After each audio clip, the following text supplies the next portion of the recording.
I'm sitting here in my car on Sunday the 23rd of February 2025. I'm really hoping that today is the last day that I go to work.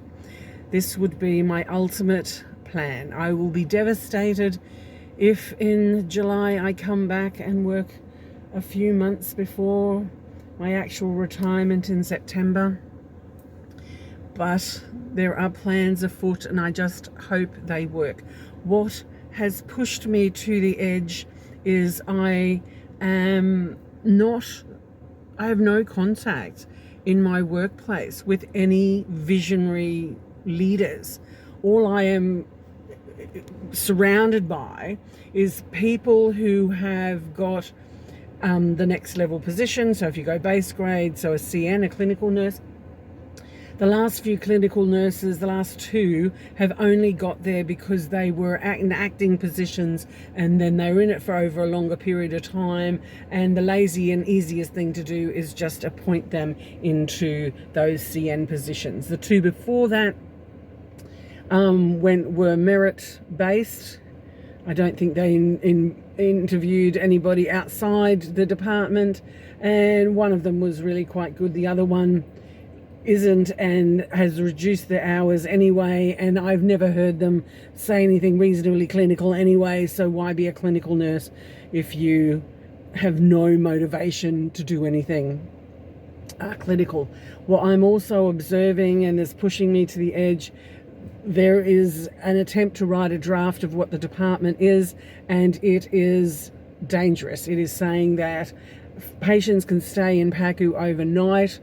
We do not have facilities for ward patients. We don't have bathrooms. We don't have kitchens. We don't have TV or any of that entertainment facility, entertainment distraction.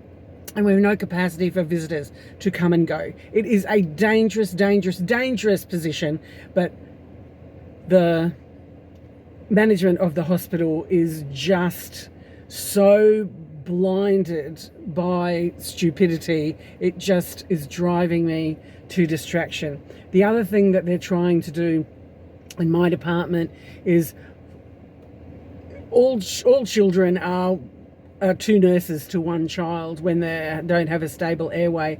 But what they are trying to push is that you have one nurse to one patient with an unstable airway with a medical officer in proximity, because that is what happens at the Children's Hospital. Well, it isn't what happens at the Queensland Children's Hospital.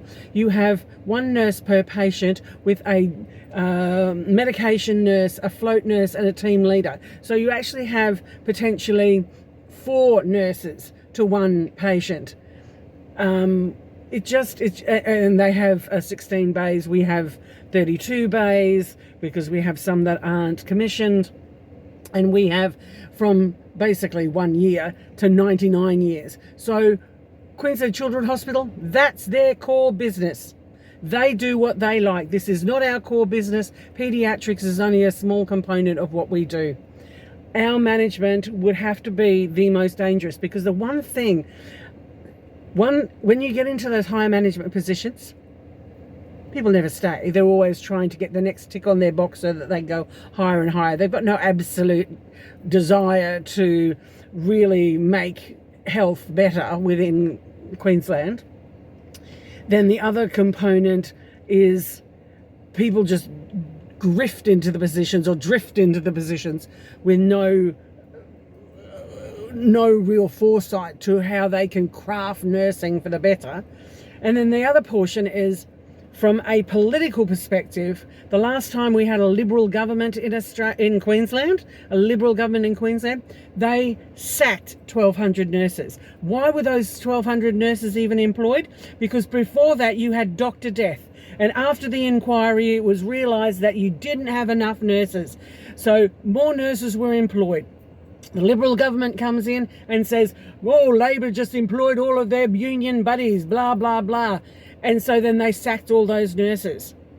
So every time a Liberal government comes in, you are always going to have a cut to health. And what do we have here in Queensland under David Crisafulli? We have a Liberal government who is trying to cut health. And what I've been told in the last month is that they're going to farm out a lot of work to the private sector. So they're going to take the public patients and put them back into the private sector so that they can enrich their buddies. Public-private partnerships do not work. The one reason the hospital that I work in is not a public-private partnership is because Christine Cox and I fought a 9-month campaign against a hostile Newman government to keep this a public hospital. I have done my bit.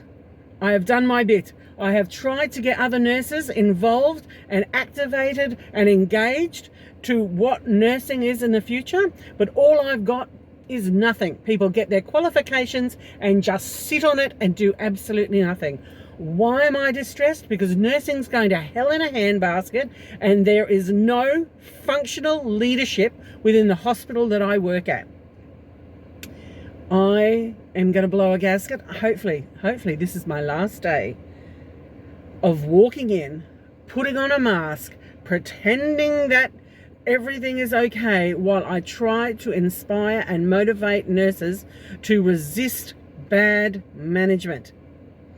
Over the last 2 years, I have been telling the staff they've got to start amongst themselves devising a nursing process for this piece of architecture, for this piece of real estate. 2 years I've been telling them to define where their patients are going to go, how the flow is going to be. But no, they just did absolutely nothing. And now management is trying to force it from above because they showed no initiative to prove, how functional we can be, how cost effective we can be, how we can get our patients through, how our patient safety would not be compromised with a higher standard of nursing. No, they just sat on their hands. All of the operating theatre, PACU just sat on their hands and did nothing. So now change is being forced on them from above.